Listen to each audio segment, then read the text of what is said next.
everyone. My name is Maria. I'm from Luno. We're a global cryptocurrency company. We're operating in 40 countries worldwide, and we launched in France a couple of months ago. So I wanted to take this opportunity to talk to you about our industry in the broader context of the evolution of finance and money, and share some, explain to you what we've been up to as a company, what we're doing now, and also share some data from market research that we did recently. So our vision is to upgrade the world to a better financial system, and I'm going to explain to you what we mean by that. So we started off around 5 years ago as a B2B company, actually, and we built the first Bitcoin or crypto pilot system for a major bank, South Africa's largest bank. And we realized, long story short, we realized two things. So one was that the banks are going to move incredibly slow in this space.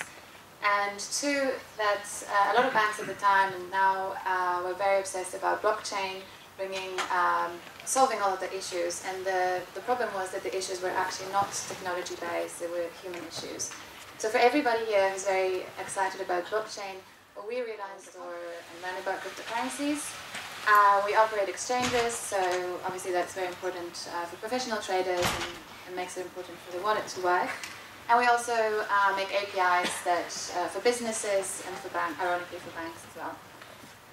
So as I said, we operate in 40 countries, but we're the market leader in Africa and Southeast Asia, and we only recently launched in Europe. Now, let me talk to you about upgrading the world to a better financial system. So we spend a lot of time thinking about how people are going to be using money in the next 10 or 20 years. And if you look at a lot of different industries and technology and sort of consumer trends, you see a lot of things that make you think that the world we're going to live in is going to be a world where it's it's much easier to move money around, and it's going to be a lot cheaper to move money around, if not free at all. But the important thing is that there's going to be a lot more interoperability between systems. So that means that if you, as an example, catch a Pokemon Go in the streets, you can immediately sell it in a third-party marketplace, and then maybe buy something on your VR headset. But what's also important is that that's extending to more than just us humans. It's also about connecting machines and devices.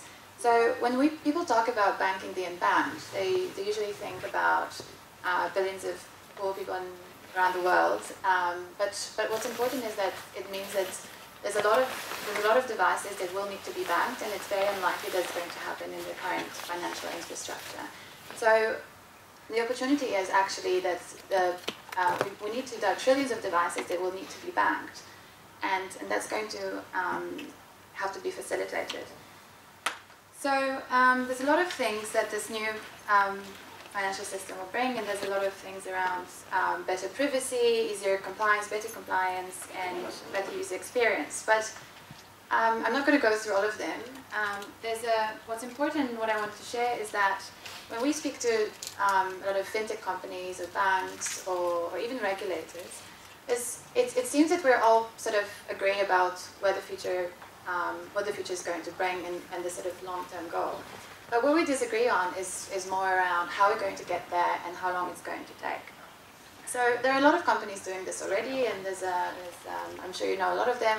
Some of them would be Google Pay, Amazon Pay, a variety of consumer remittance companies, consumer challenger banks. And we're all actually aiming for the same thing. It's just that as a company we realize that the best way to achieve that is through a decentralized cryptocurrency. So we believe that to get to this new economy, there needs to be sort of global currency, global protocol, ideally potentially an open system that for people to innovate on that will give access to this new economy. So what we see here, and don't worry about the wording here, it's like quite high-level metrics, but the big circle is the existing centralized economy and financial system, and the little circle on the right-hand side is the new decentralized economy that is growing as we speak in parallel. And I think that what people don't realize, people often talk about the Bitcoin price and use it as a proxy to think of the industry in general, but they forget, they don't realize just how much capital is being driven in that direction, how many people are being hired every single day, and how many customers are signing up on a daily basis to be part of it. And that's absolutely huge. So in this new financial system, I mean, in the decentralized financial system that's growing in parallel to the current one, the main use case is around money. So people will still be able to, we can still do payments, you know, lending, investments. But what it opens the door to is the sort of new decentralized economy of interoperable systems that the cryptocurrencies give access to. Now, you may wonder, so we're approaching this from a lens of decentralized cryptocurrency, the same problem that other companies around are sort of trying to solve. But the big problem about cryptocurrencies is that it's sort of like a chicken and egg situation where how do you make it, you know, if you think that people are going to use it in everyday life, how do you make everybody use something that not really everyone is using at the moment? So it's a classic network effect, and this is the yellow line is showing the size of the network, and as the network grows, the network becomes more important, and then the value grows, and then you have the exponential growth. But the big problem is how to incentivize this. And in different industries, we see different examples. If the businesses are sort of similar, they do it in different ways, but it's essentially about giving people something. So in the case of, you're probably aware of PayPal, and the history behind it, well, it's been super successful for various reasons, and eBay being one of them. But essentially what they did is just, they gave money, put money in a wallet, and they asked people to use it. And then the likes of Uber are doing a very similar thing. You know, you basically incentivize people to use the product to create this critical user base. What the cryptocurrencies, what's really cool is that you have this inbuilt incentive mechanism. And there you go, the orange line shows the ownership upside potential. So in the beginning, when people invest in cryptocurrencies, they have a very high ownership upside potential, so a very high economic incentive. And as the size of the network grows, the economic incentive drops. But what's interesting is that the value of the network increases, and then it becomes interesting from a transactional point of view, and that's the incentive.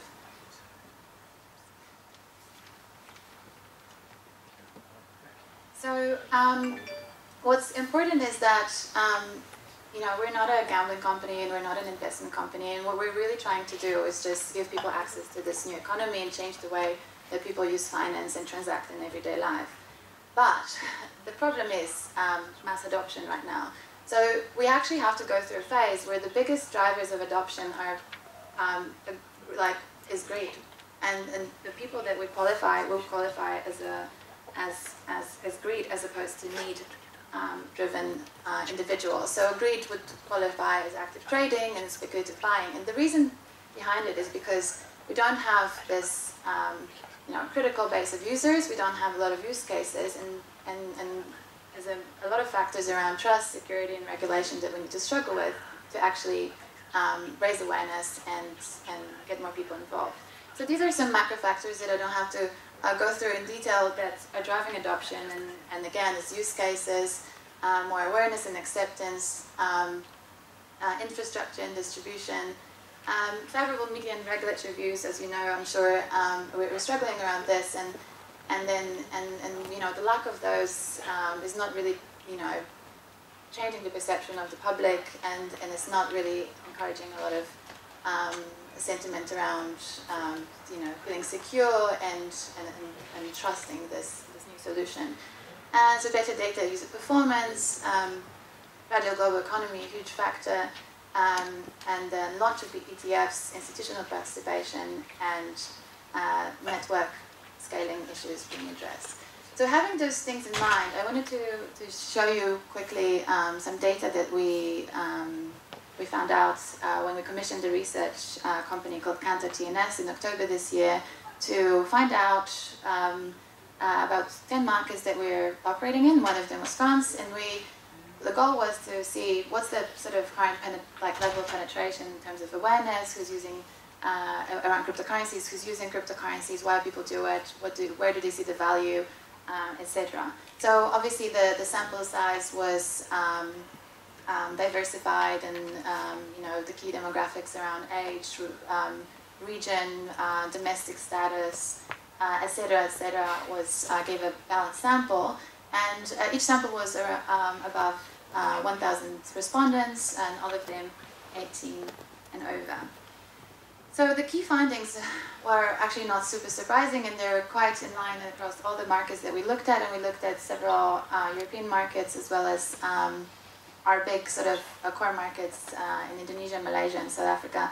So emerging markets do have this comparison. So the cryptocurrency familiarity, and here we're talking about like not knowing what Bitcoin is, but just having a very vague idea that it exists and having heard of it. So it's not really a knowledgeable group of people, but people who have come across it. The familiarity is consistently high, but the ownership obviously fluctuates significantly. And the French scored relatively low in both, unfortunately. What's still prevalent across all countries is that Bitcoin is still king. The other currencies are far behind. And investment value as opposed to transactional value and sort of day-to-day use cases is the key reason for buying cryptos. And in terms of challenges, it's the same. Again, trust and security, and that's highly influenced by the price volatility. The lack of regulation in the space, or lack of the feeling of security, and sort of no liable parties in the space. That's very sort of mysterious to the public, and lack of consumer education. So the guys from CoinHouse were talking about their initiatives as well, and in the space there's a lot going on, but it's still not enough, and a lot of respondents have said that they just don't have any resources to learn from. So here are a couple of numbers about France. So only 39% of the population actually consider themselves familiar with cryptocurrencies, which is quite low. I'll show you the comparison with the other countries we looked at.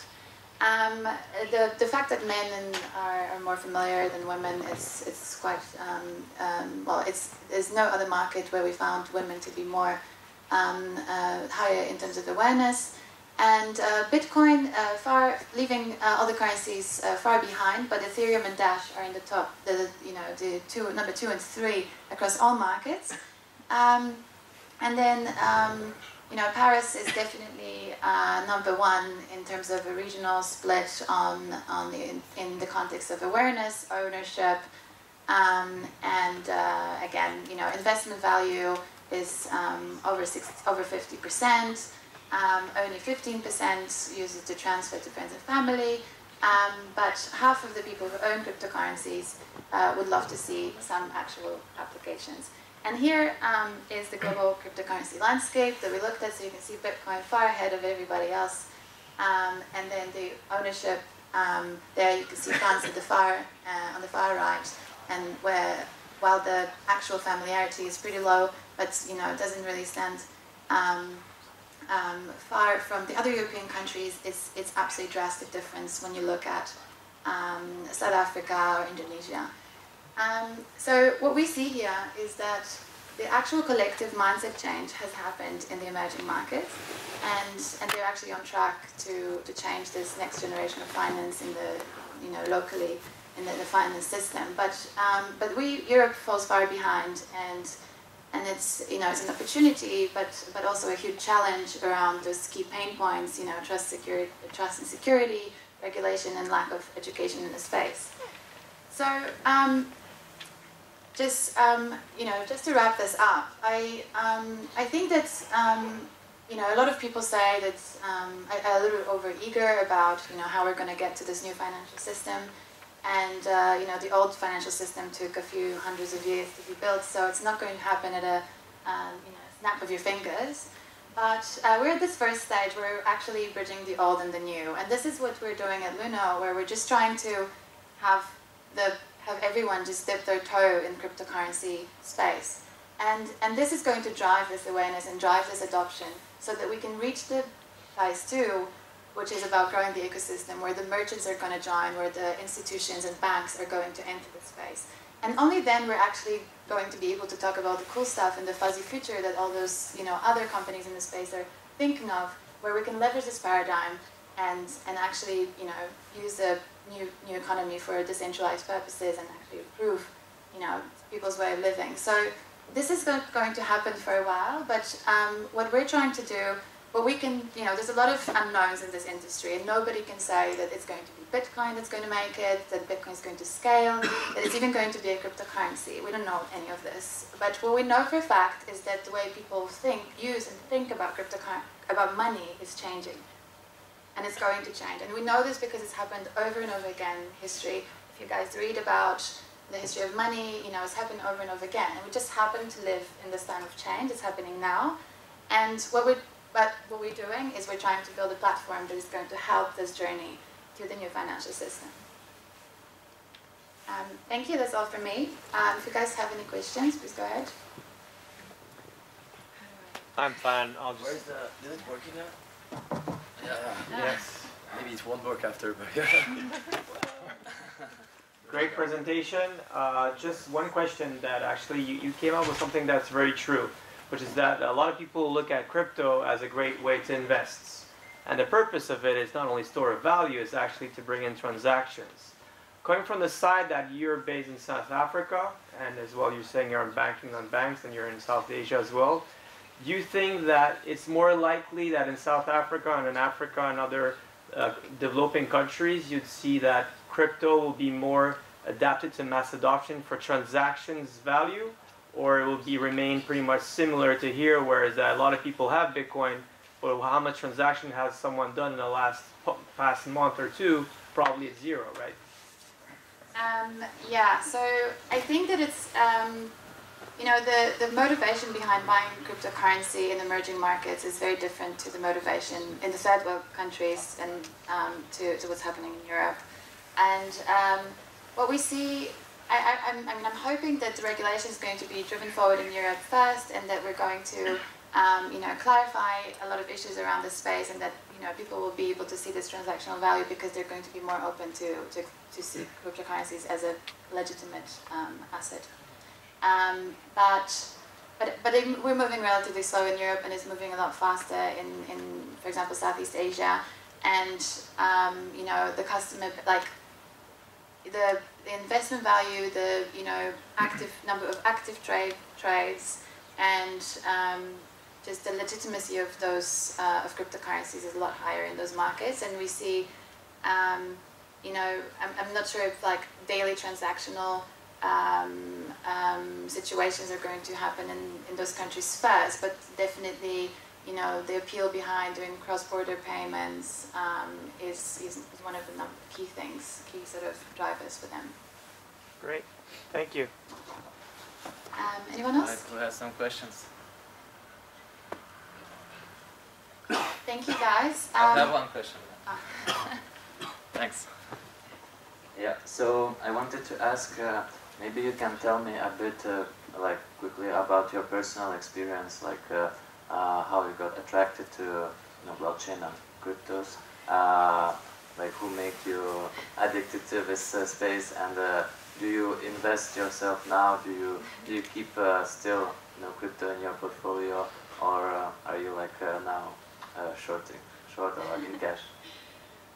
So I joined Luno in July this year.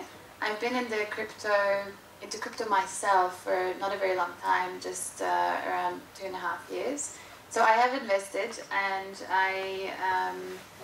in Bitcoin and several other cryptos, but Ethereum among them. I definitely hold the.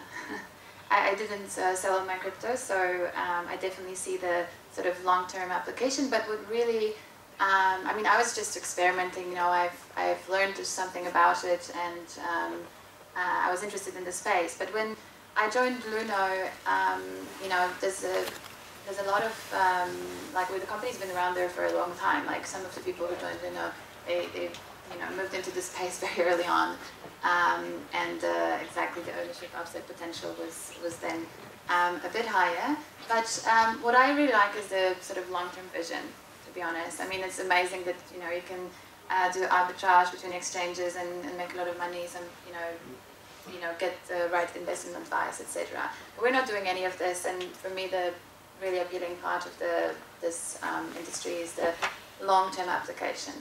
And you know, we're not trying to sort of tap into the crowd of like super professional traders and people who are exactly looking for the quick return on investment. Although they're driving the adoption, the actual target is, you know, to get the wider public to understand what cryptos are, because I feel like it's not fair that, you know, a lot of people can capitalize on this knowledge when others just don't have access to good resources. And it's such a mixed up space, you know, there's no actual resources that the people could trust, so I think that's very important.